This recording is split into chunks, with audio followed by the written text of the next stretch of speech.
নমস্কার।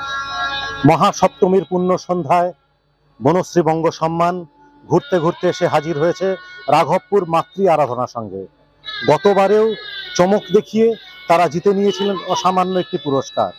এবারে তাদের মণ্ডপসজ্জা কি করেছেন তারা আমরা একটু দেখতে চাই।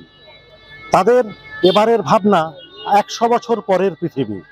আমরা যে দেখতে পাচ্ছি প্যান্ডেলে কিন্তু রং করা নেই, কারণ গাছ কেটে যে প্যান্ডেল তৈরি করা হয়েছে সেই গাছটার এফেক্ট বোঝানোর জন্য তারা কিন্তু এই প্যান্ডেলটি তৈরি করেছেন। একই সঙ্গে আমরা দেখতে পাচ্ছি এমন একটা দিন আসবে যখন মানুষকে হয়তো গাছের অভাবে অক্সিজেন সিলিন্ডার পিঠে বেঁধে ঘুরতে হবে। সেই 100 বছর পরের পৃথিবীর কথা তারা তাদের ভাবনার মাধ্যমে তুলে ধরেছেন। নগরায়ন কিভাবে আমাদের সংস্কৃতিকে গ্রাস করছে সেটা উঠে এসেছে রাঘবপুর মাতৃ আরাধনা সংঘের প্যান্ডেলের মাধ্যমে। আমরা একটু প্যান্ডেলের ভিতরে যাব, দেখে নেব তাদের এবারের ভাবনা কি আছে। আসুন আমার সঙ্গে একটু যাই। শুভ সপ্তমীর শারদীয় সন্ধ্যায় আমরা টিম বনশ্রী পুজো পরিক্রমা করতে করতে এখন হাজির হয়ে গেছি দক্ষিণ 24 পরগনা রাঘবপুর মাতৃ আরাধনা সংঘের পুজো মণ্ডপের সামনে। আসলে ছবিটা যখন দেখছিলাম তখন ভাবছিলাম এটা কি করা হয়েছে, তো এতক্ষণ ধরে সেই ক্লারিফিকেশন আমরা শুনলাম। আগামী দিন আমাদের ক্রমশ পরিবেশকে আহত করতে করতে পরিবেশ যে আস্তে আস্তে নিস্তেজ হয়ে পড়বে এবং তার একটা মেসেজ দেওয়া হচ্ছে এই প্যান্ডেলের মধ্য দিয়ে। আমরা বিভিন্ন প্যান্ডেল এরকম নানা রকম মেসেজগুলো পাচ্ছি। এটা একটা ভয়ঙ্কর মেসেজ, যে মেসেজ আমরা কিছুদিন আগে আমরা ফিল করছিলাম যে কোভিডের কারণে আমরা ক্রমশ অক্সিজেন নিতে আমাদের কষ্ট হচ্ছিল সেই ভাইরাসের কারণে। তেমনি আগামী দিনে তো কোনো একটা সমস্যার সময় আসবে যখন সত্যি সত্যি অক্সিজেনটা যেটা সব ফ্রিতে পাই আমরা, সেই অক্সিজেনটা হারিয়ে যাবে, তখন এভাবে আমাদেরকে কষ্ট পেতে হবে।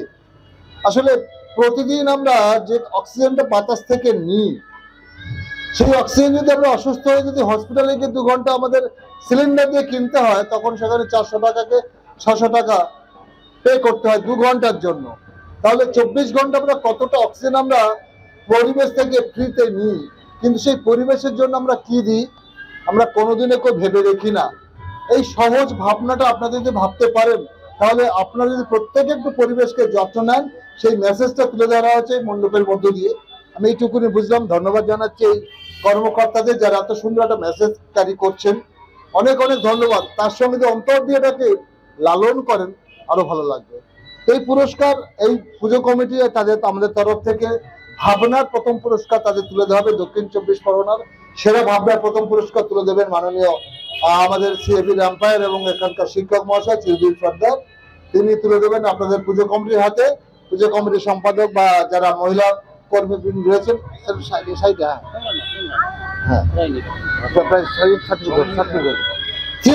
রাঘবপুর মাতৃ আরাধনা সংঘ, রাঘবপুর মাতৃ আরাধনা সংঘ, রাঘবপুর মাতৃ আরাধনা সংঘ। আসলে অনেক ভাবনার ফসল এটা। দীর্ঘদিন ধরে ভাবতে হয়, সারা বছর পরিকল্পনা করতে হয় এবং তার মানপত্র তুলে দিচ্ছেন। আমাদের সঙ্গে রয়েছেন হরিনাভ স্কুলের প্রধান শিক্ষক মাননীয় জওহরলাল লাইয়া মহাশয়। তিনি তার মানপত্র আপনাদের হাতে তুলে দিচ্ছেন এই রাঘবপুর মাতৃ আরাধনা সংঘের কর্মকর্তাদের হাতে। জোরে একটা হাততালি আপনাদের জন্য। অ্যাচিভমেন্ট আপনাদের সফলভাবে পাওয়া যে আয়োজন আপনারা ভাবতে থাকেন 360 দিন ধরে, আমরা একদিন এসে আপনার সেটা দেখবো, আপনাদেরকে সম্মানিত করব, আপনাদের আবেগকে আমরা ছুঁয়ে যাব। এই মুহূর্তে কেমন লাগছে একটু জানবো, কার কাছ থেকে জানবো। একটু আপনি আসুন। ও বলেছে আমাদের, আপনি একটু বলুন কেমন লাগছে, এটা আপনি বলুন।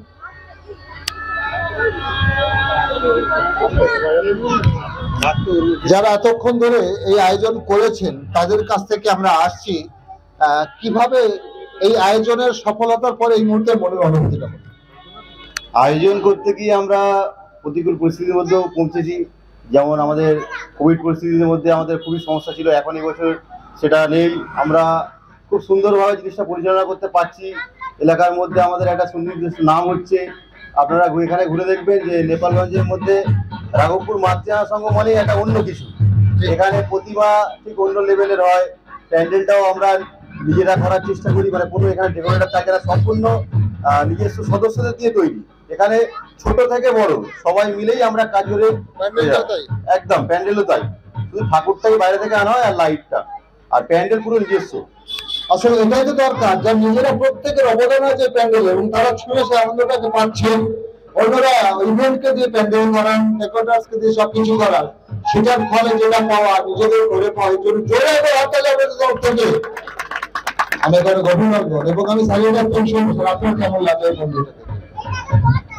ধন্যবাদ জানাই রাঘবপুর সার্বজনীন যুব সমিতিকে। তারা সত্যি আন্তরিকভাবে যেভাবে যে ওরা নিজেরাই প্যান্ডেল তৈরি করেছে, যে নিজেদের পাড়ার উৎসাহে ছেলেমেয়েরা সবাই মিলে স্যারের ছাত্র বিশেষ আমাদের ছাত্রছাত্রী তারা আমাদের যেভাবে আন্তরিকতার সঙ্গে ওয়েলকাম করলো, এতে আমাদের বড় কাজ করতে পারে না। আমরা বনশ্রী সাল শুনলাম 2023 তাদের আগে দিতে পেরে আমরা অত্যন্ত আনন্দিত। আপনারা এগিয়ে যান, আমরা সঙ্গে আছি। বনশ্রী সাল শুনলাম 2 বছর ধরে আপনাদের সেবায় নিয়ে ধন্যবাদ। প্যান্ডেলের মধ্যে আমরা দেখাতে বলবো আমাদের যে ক্যামেরাম্যান বন্ধু আছেন, এই যে এফেক্ট যেটা রয়েছে এখানে কিন্তু রং করা নেই, মানে বৃক্ষরোপণ করে যে গাছ ছেদন করে আমাদের পৃথিবীতে একেবারে আমরা বিপর্যয় ডেকে এনেছি, সেটাই ওনারা বোঝাতে চেয়েছেন। 100 বছর পরের পৃথিবী ওনারা বিভিন্ন ফ্লেক্সের মাধ্যমে বুঝিয়েছেন। একেবারে গিজগিজ করছে পাহাড়, যেখানে পুরোপুরিভাবেই একেবারে নগরায়ন গ্রাস করে ফেলেছে বিভিন্ন শহর। আমরা দেখতে পাচ্ছি নিউ ইয়র্ক, মুম্বাই সব 100 বছর পরে কেমন হতে পারে, কলকাতা, দুবাই কেমন হতে পারে, সবই আমাদের ছবির মাধ্যমে তারা তুলে ধরেছেন। আমাদের মঞ্চে যে প্রতিমা আমরা দেখতে পাচ্ছি, এবারে আমরা দেখে নেব প্রতিমা। অসাধারণ সুন্দর এক মাতৃমূর্তি। এই প্রতিমা কিন্তু একটি বৈশিষ্ট্য রয়েছে, আমাদের স্থানীয় একজন শিল্পীর দ্বারাই এই প্রতিমা তৈরি, কোনো কুমারটুলি বা অন্য কোথাও থেকে নয়, স্থানীয় প্রতিমা শিল্পীর মাধ্যমেই এই প্রতিমা তৈরি হয়েছে। এবারে আমরা একটু ডেকে নেব আমাদের এই অনুশ্রী মণ্ডল, আমি একটু ডেকে নেব আমাদের এই প্যান্ডেলের ভাবধারার পেছনে কি আছে সেটা একটু জেনে নেব। অনুশ্রী মণ্ডল রাঘবপুর মাতৃ আরাধনা সংঘের একজন সদস্যা।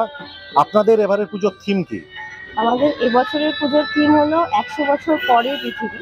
মানে 100 বছর পর আমাদের পৃথিবী কেমন দেখতে হবে তারই কিছু ঝলক আমরা প্যান্ডেলের মাধ্যমে তুলে ধরার চেষ্টা করেছি।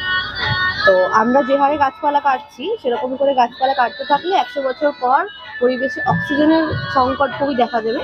তো তার ফলে আমরা নর্মালি মানে যেভাবে আমরা শ্বাস প্রশ্বাস নিই সেভাবে নিতে পারবো না। তো তার জন্য অক্সিজেন সিলিন্ডারের মাধ্যমে আমাদের শ্বাস প্রশ্বাসটা নিতে হবে, সেটা বোঝানোর চেষ্টা করেছি।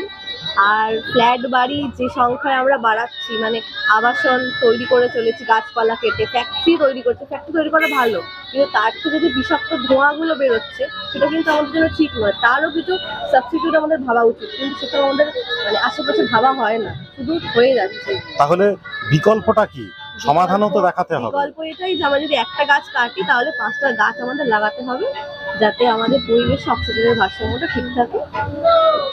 একদমই অসাধারণ একটা থিম নিয়ে আমাদের সামনে হাজির করেছেন রাঘবপুর মাতৃ আরাধনা সংঘ। আমাদের তরফ থেকে সংঘের সমস্ত সদস্য, রাঘবপুর মাতৃ আরাধনা সংঘের প্রতিটি সদস্যা এবং রাঘবপুরের আপামর জনসাধারণকে তাদের অক্লান্ত প্রচেষ্টা ছাড়া কোনোভাবেই এই অসাধারণ একটি মণ্ডপসজ্জা তুলে ধরা সম্ভব হতো না। আমি এখানে নিয়মিতই আসি, কিন্তু আমি কয়েকদিন আগে পর্যন্ত জানতে পারিনি যেখানকার মণ্ডপের বিষয়বস্তু কি।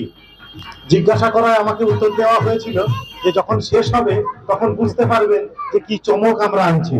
সত্যি আমরা অত্যন্ত চমকিত, খুব ভালো একটি বিষয় ভাবনা দারুণভাবে উপস্থাপিত হয়েছে। আমরা ভীষণ আনন্দিত, এবং সব থেকে বড় কথা যেটা, সবাই নিজেরা মিলে এই মণ্ডপ সজ্জা বানিয়েছেন এবং ঠাকুরও খুব বেশি দূর নয়, কাছাকাছি শিল্পীর তৈরি ঠাকুর। এই ভাবনাটাই একটা অসাধারণ ভাবনা।